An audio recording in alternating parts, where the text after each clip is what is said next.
You are listening to an exclusive interview on Bass Musician Magazine. The interview starts now.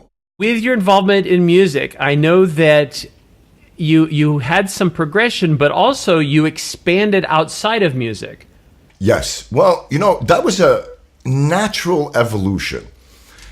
I have always believed in the true power of a musician. I got to tell you, I think musicians in general are one of two things. Either the most potential intelligent people on earth, or some of the people who truly take their potential for granted, right? In a way where they're constantly sabotaging their own freaking fucking potential. I mean, for me, in the beginning, you're a musician, and I remember, you need a manager or you can't get anything, right?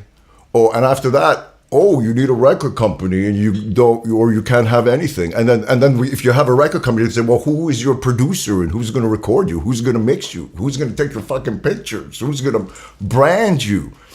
That was my logical avenue. So I decided that I was going to go work for the booking agents that booked me for all those years. And I had no idea how to fucking book anything. But I knew that I was a good spokesperson. I was passionate about music. And that I could represent these artists and open up doors. So I went in there cold turkey, got the job. Within a month or two, I was booking Bryan Adams, touring like Nina Hagen. I had 10 tours going on at the same time, at all times, as well as booking about 10 or 15 clubs on a regular basis. This taught me some amazing stuff. I thought, I'm going to do this. It's going to help me become a musician, a better musician, because I have better control. I worked with Akai for many years. Again, I had no idea what the fuck I was doing with a sampler, but I knew that if I used a sampler in a way that was more like an audio interface where I can control what I put into it in short bits, like if it was tape, that I can make something happen, I remember like tracking down one of the Akai guys who's coming out of this place in Toronto called Saved by Technology. And I remember it was pouring rain. And I said, that's the Akai guy. I knock on this guy's window and he wheels it down like a half an inch. And he says, yes. I said, dude, you the Akai guy? He says, yeah. I says, I will make you an insane demo if you get me into the Akai people. He gives me his card. I locked myself up for 3 months, rented an Akai. I figured out a way to squeeze so much shit into that machine. They were really impressed. They brought me to my first NAMM show because of that.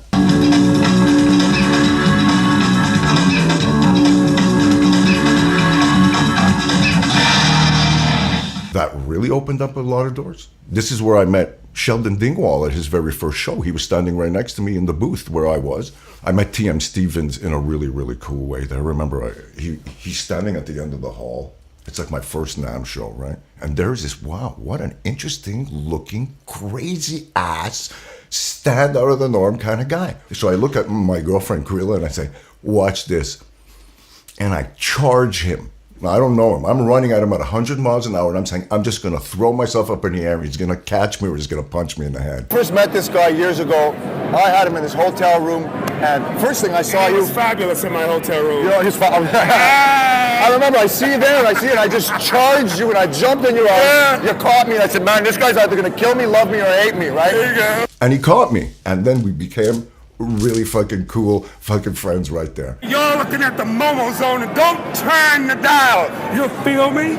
There's a lot of opportunities when you go to expand yourself through music. Music is the best thing to expand to because it has the basics of everything you need to become successful. You have to be serious, you need to be organized, and you need to be disciplined. And you also kind of become a kind of a CAT scan, right? Because you can feel velocity, you can jam with people so you can read people's intentions, you can feel what they're going to do before they do it, and you can pre-react and react. These skills is an amazing thing to transfer over to even making a fucking pizza if that's what you want. But you got to realize that holding your instrument is only one aspect of the music business. After I did the whole Akai thing, I became A&R for the world for Ubisoft, which is a multi-million-dollar game company. And there again, I knew nothing about games.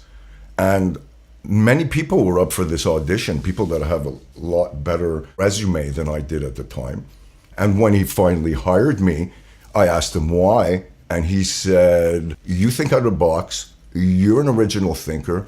Everybody else is just thinking like they need to think, and I need that. He changed my life, you know. Oh boy, did that open up doors, because I was under an umbrella that had like a huge budget. The further extension, of course, is also getting into visuals. Visuals was a very interesting thing. After my Ubisoft days, I actually had a freaking nervous breakdown. I snapped, and I had to sit there with all the money I made to basically use it to not work, so I can just lie there and figure out what the fuck I want to do with my life now, because I don't think I want to play anymore. I saw too much music, too much corporation, too many politics. So I looked at my girlfriend and I said, oh, you're going to become a photographer and I'm going to become a video guy by next week. We spent all our money buying this stuff, by the way. Every penny we had in the bank. And when I brought all the shit home, a big computer, big screen, a video camera, Krilla's first camera, I looked at it depressed as shit saying, oh my God, I just spent our life savings and we don't know how to use this shit. What did I just do? Within 2 months, we had our first 2 clients that more than doubled our investment. It was all because, again, of music, because we were coming from a music place.